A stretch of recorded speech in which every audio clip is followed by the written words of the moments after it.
Hey, salut tout le monde, j'espère que vous allez bien, j'espère que vous êtes en forme. Aujourd'hui on se retrouve pour une nouvelle vidéo du Black Friday. On est presque à la fin vraiment du Black Friday, il nous reste que 2-3 jours, donc profitez-en. C'est aujourd'hui qu'il va falloir en tout cas ne pas hésiter à prendre des pièces pour votre PC gamer ou même carrément un PC portable ou même carrément une chaise gaming. C'est ce qu'on va voir tout au long de cette vidéo. C'est vraiment la spécialité de cette chaîne, vous savez, parce que j'adore tout ce qui est pièces informatiques. Donc on est parti, vous retrouverez les liens en description de cette vidéo. N'hésitez pas à mettre un petit pouce bleu, de vous abonner à la chaîne comme d'habitude. Et donc pour les premiers, c'est vraiment la page entière de chez Elgato. Pourquoi? Parce que Elgato font de sacrés bons produits et tout ça en plus avec des prix plutôt abordables. Surtout qu'on a des fois jusqu'à moins 33% au niveau de certaines réductions, donc ce qui peut être pas trop mal.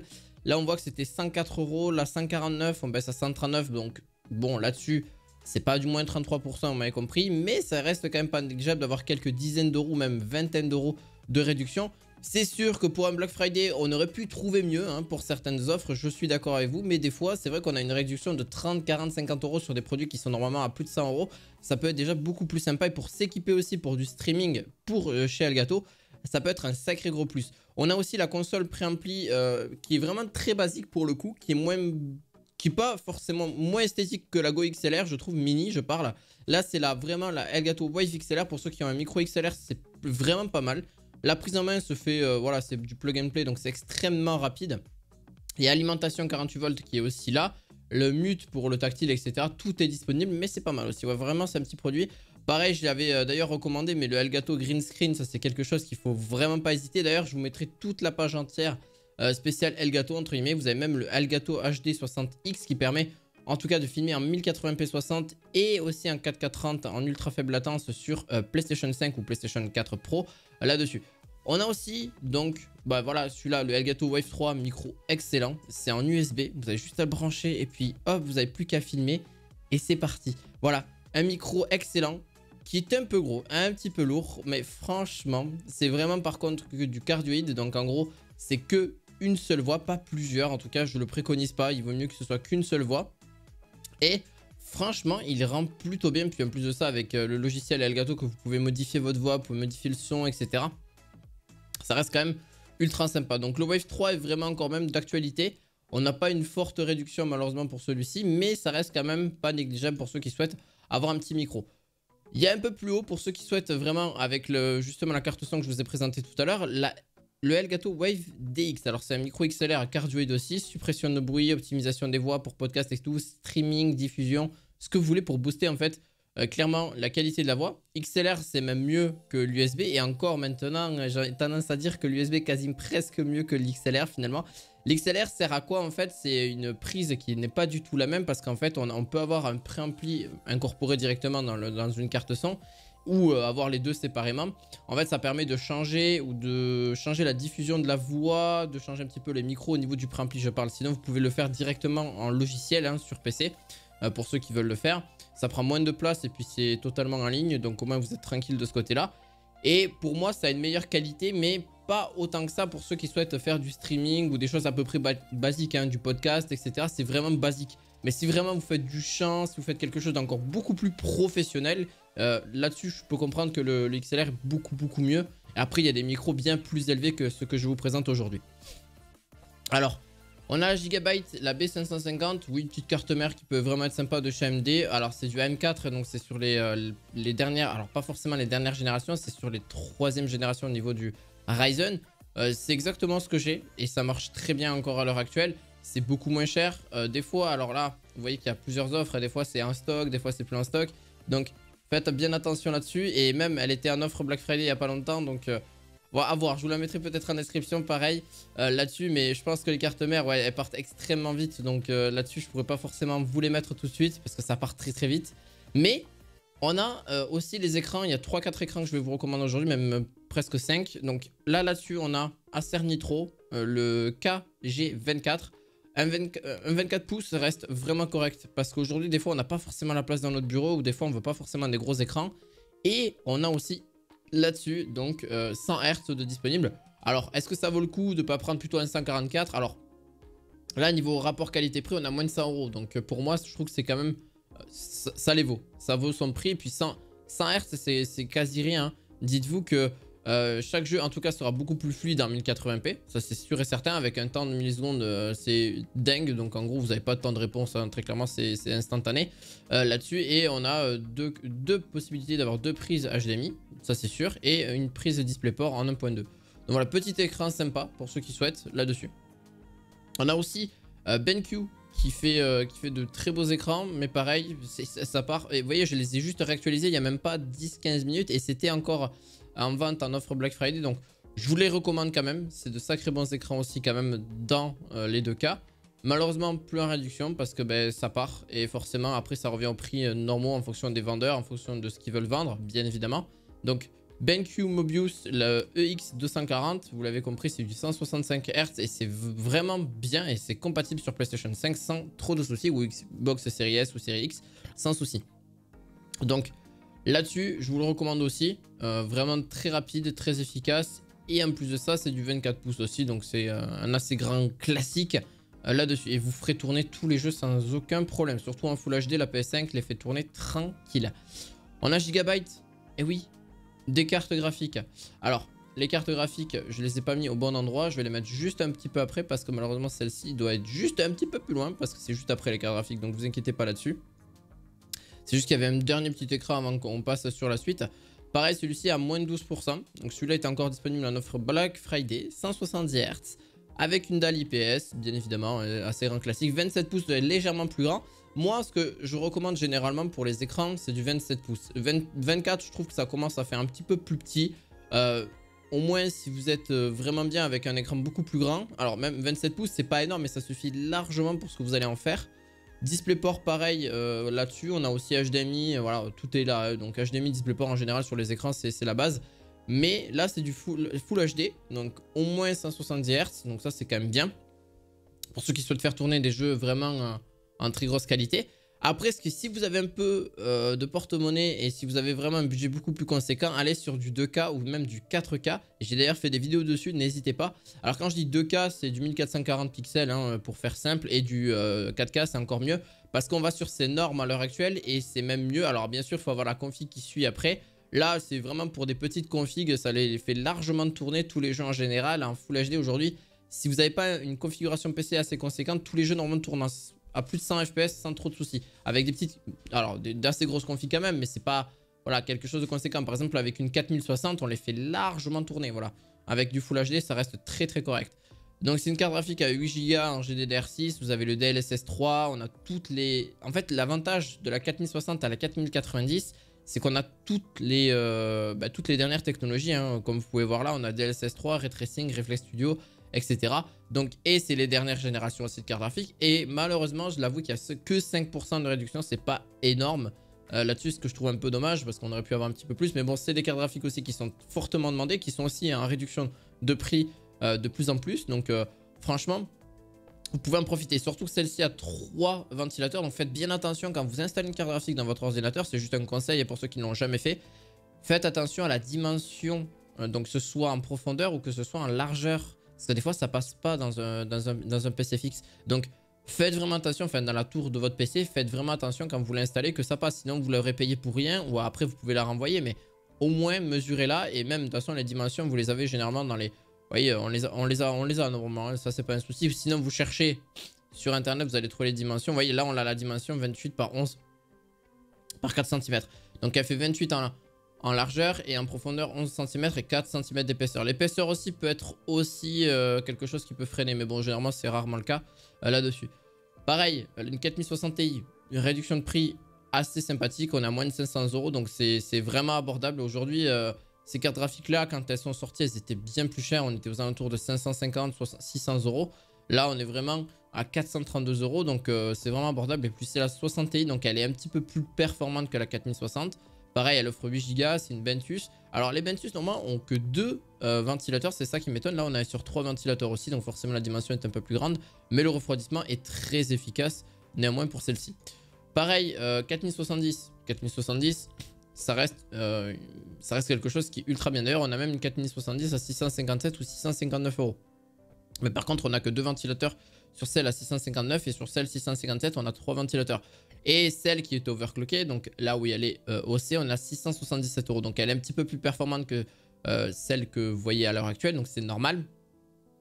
Parce que celle-ci est un petit peu plus overclockée, donc en gros ça veut dire qu'elle est plus performante et qu'elle offre davantage de puissance au niveau des calculs et au niveau de, voilà, des performances en jeu que vous pouvez avoir, ou même pour ceux qui font de très gros montages vidéo. Donc une 4070, ça reste très abordable, n'hésitez pas. Et en plus de ça, vous avez 12 Go donc en VRAM, ça reste ultra correct. C'est ce qu'on pouvait retrouver à l'époque avec une 1080, non même pas, avec une 2080 Ti à l'époque, ou même une même, alors là 3080 Ti, non elle est pas, elle est un petit peu plus au-dessus là-dessus. Alors on va passer sur les PC portables. J'en ai trouvé quelques-uns. Alors bien sûr, je sais qu'il y en a, vous recherchez des PC portables à moins de 1000 € et c'est possible.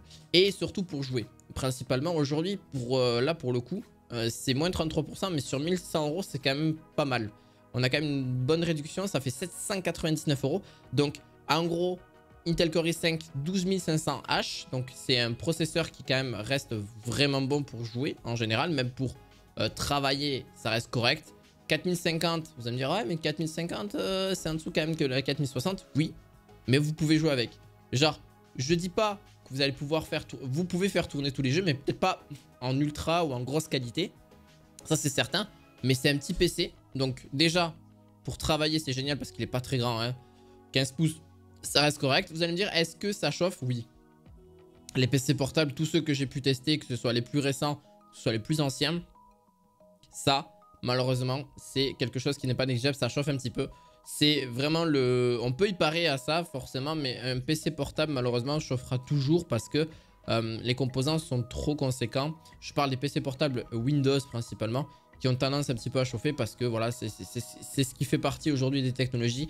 Et malheureusement, ils n'ont pas forcément pallié à ça, mais ça reste pas dangereux pour l'ordinateur portable là-dessus. Alors, à part si vous montez à des températures à plus de 100 degrés, bon là c'est clairement, il faut éteindre l'ordinateur et aller voir un professionnel pour vraiment changer les choses. Mais généralement, là je vous fais peur, mais clairement c'est rarement le cas. J'ai tous les PC portables que j'ai pu tester, quand je les monte au maximum de leur puissance, ils montent à 80, 81 degrés, 85. Et encore des fois ils sont bien en dessous, ils sont à 75, 80 degrés. Donc ça reste très correct.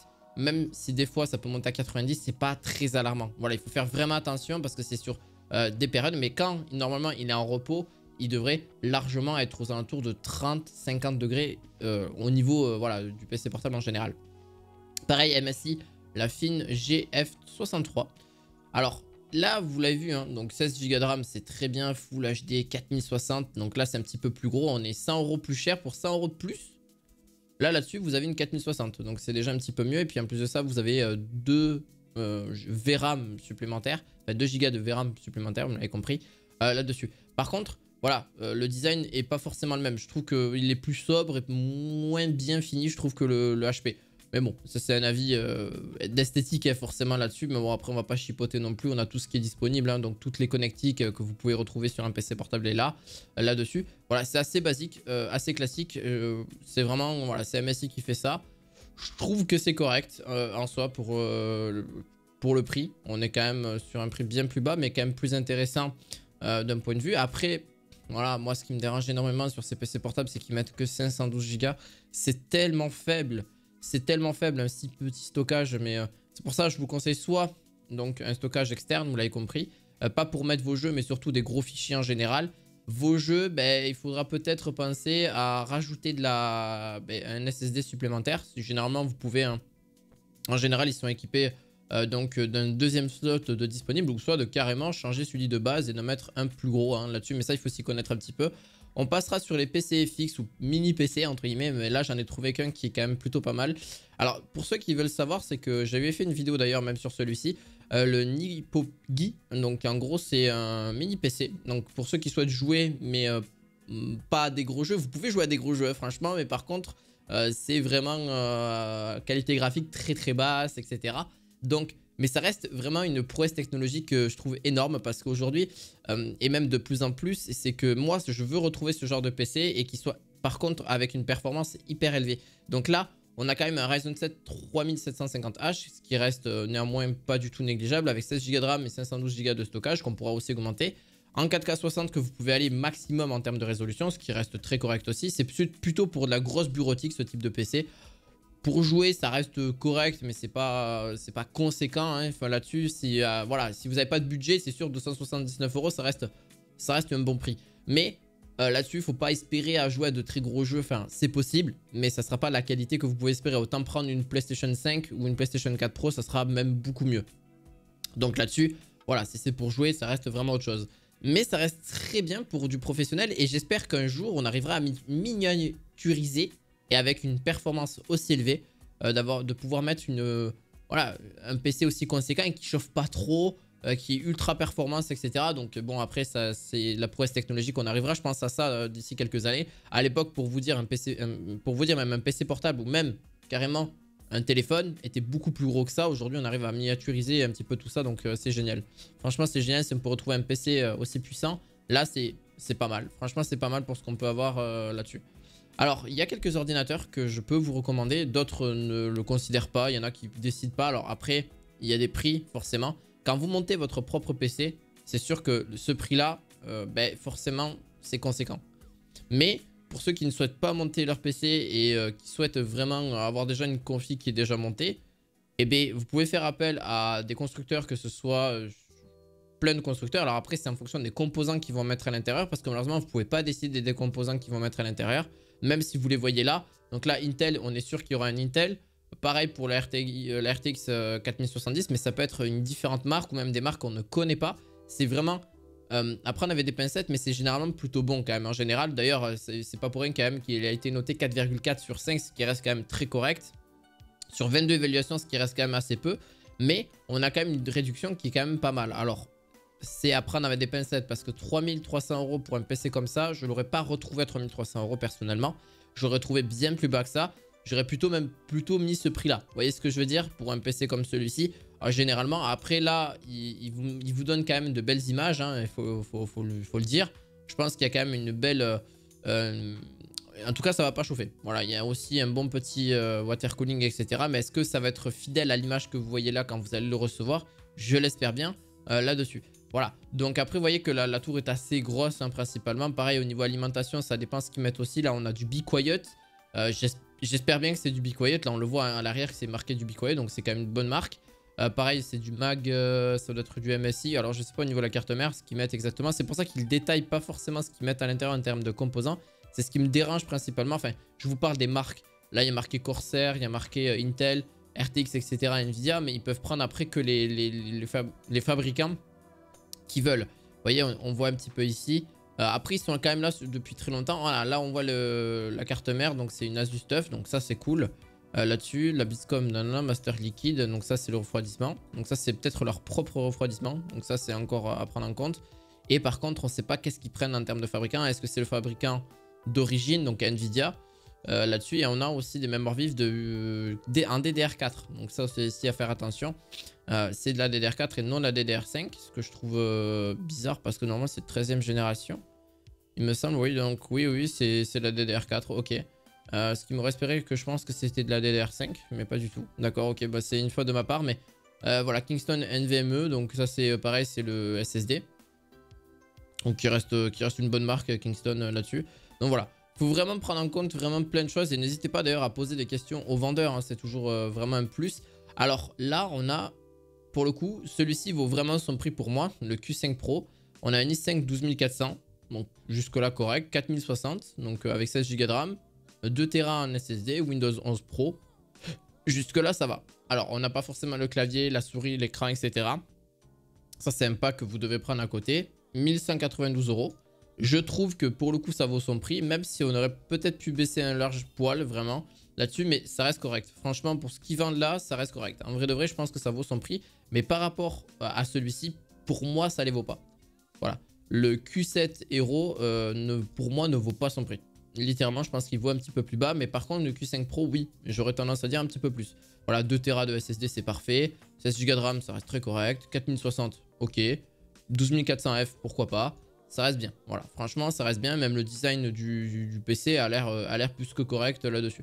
Donc voilà, en règle générale, là ça va, franchement j'ai vraiment même peu de reproches à lui faire, vous voyez, même si on voit les commentaires, j'ai acheté ce PC principalement pour les jeux vidéo et je ne suis pas déçu. Horizon, God of War, Red Redemption tournent extrêmement bien, Je ne vois pas pour l'instant de défaut apparemment, mais si on chipote un peu, le bruit, malgré qu'il soit quand même assez silencieux, il a toujours un bruit de fond, mais ça c'est normal, c'est la carte graphique qui doit chauffer un petit peu quand il pousse un petit peu les graphismes. Donc en soi ça reste très correct. Et voilà, le PC a été livré, 4 jours ouvrés au démarrage, aucun problème, les performances au top, je recommande ce vendeur. Vous voyez, donc il y a quand même des gens qui prennent des configs. Alors là c'est une 3060, donc c'est en fonction de ce qu'il a pris aussi la personne là-dessus, donc forcément il reste au goût du jour. Donc c'est quand même un constructeur quand même pas négligeable là-dessus. La 4080, oui, je l'avais pas mis, vous voyez, ça c'est une fois de ma part, mais c'est pas grave. En vrai, la 4080 reste aussi une très bonne carte graphique, et par contre, on a une belle réduction quasiment, même si c'est du 7%, on a quand même plus de 100 € de réduction, donc 1282 € au lieu de 1374. Ça reste correct aussi, très bonne carte graphique, qui fait tourner les jeux en 4K, très clairement. Là-dessus, il faut aller sur du 4K sans trop de problèmes. Il y a du DLSS 3, ray tracing, etc. Tout est disponible sur celle-ci, donc faut en profiter. Est-ce qu'elle chauffe? Oui, un petit peu, mais franchement, avec tout ce que vous pouvez avoir là-dessus, il faut vraiment en profiter. Là-dessus, c'est un chef-d'œuvre. Moi, je trouve que la 4090, c'est trop, mais 4070 ou 4060 ou 4080, ça reste correct pour différents usages, bien évidemment. Mais pour moi, ça reste correct. Donc 4090, pour moi, ça reste trop et ça reste inutile. Voilà, à part si vraiment vous êtes dans l'ultra professionnalisme, vous avez compris là-dessus. On va passer aux dernières, les petites dernières chaises. Petite chaise gaming, pareil, petite réduction, pas folle. Hein. Là-dessus, on n'a que 5%, donc c'est ridicule. Mais par contre, on a le design que je trouve bien pour ceux qui souhaitent vraiment encore avoir des... ce que je vous déconseille, mais ça reste quand même bien. D'un point de vue design et d'un point de vue gaming un petit peu aussi, c'est cool. Une petite chaise gaming, ça reste toujours aussi un petit point de vue confort assez sympa. Bon, au bout d'un moment, malheureusement, ça se détériore au fil du temps. Faut être honnête. Au bout de 3-4 ans, 2 ans, ça commence à... Voilà, le cuir, enfin le simili-cuir commence à mal vieillir. Voilà, c'est vraiment... Je vous mets les aspects négatifs aussi. L'aspect positif, c'est que c'est extrêmement confortable. Et puis en plus de ça, ça se déplace super bien. Et puis vous pouvez même baisser le dossier en général. Voilà, vous pouvez faire tout. Genre en général, ça reste très correct. Et ça reste vraiment confort. Il y a vraiment un confort quand même plutôt bon. Franchement, en général, ça va. Mais là, par contre, on a un confort encore mieux. Alors, vous allez me dire, mais attends, mais qu'est-ce que c'est? C'est les chaises ergonomiques. Alors, les chaises ergonomiques, vous allez me dire, ouais, mais ça fait un peu chaise d'homme d'affaires. Non, c'est surtout pour que ce soit mieux au niveau de votre dos. Ça respire mieux au niveau des lombaires. Que les roulements aussi soient bons. Alors, les seules choses que j'ai à dire, c'est au niveau du dossier. C'est que même le dossier, au bout d'un certain temps, que ce soit au niveau de la tête ou du dossier, même au niveau du temps, ça aura tendance à se dégrader aussi. Parce que pareil, au bout d'un certain nombre de temps, je vous dis ça, ça sera dans 3-4 ans. Donc ça sera rentabilisé. Vous voyez, c'est quand même moins de 100 €. Ça reste ultra correct. Et c'est en maille respirante, etc. Et puis même pour votre dos, c'est quand même beaucoup mieux. Parce que vous allez prendre une meilleure pause au niveau du dos. Et surtout si vous êtes entre 4, 5, 10 heures par jour derrière votre ordinateur. C'est quand même pas négligeable. Voilà, je suis désolé si la vidéo était un peu longue, mais au moins vous avez vu un petit peu mon avis là-dessus. N'hésitez pas à mettre un petit pouce bleu, à vous abonner à cette chaîne et vous avez tous les liens en description de cette vidéo. On se retrouve très prochainement pour d'autres vidéos et ça sera probablement la dernière dès demain parce que lundi je pense qu'on aura assez tourné de vidéos par rapport au Black Friday. Hein. Je vous serai assez embêté par rapport à ça. Je vous dis à très bientôt pour de nouvelles vidéos. À la fois prochaine, ciao ciao.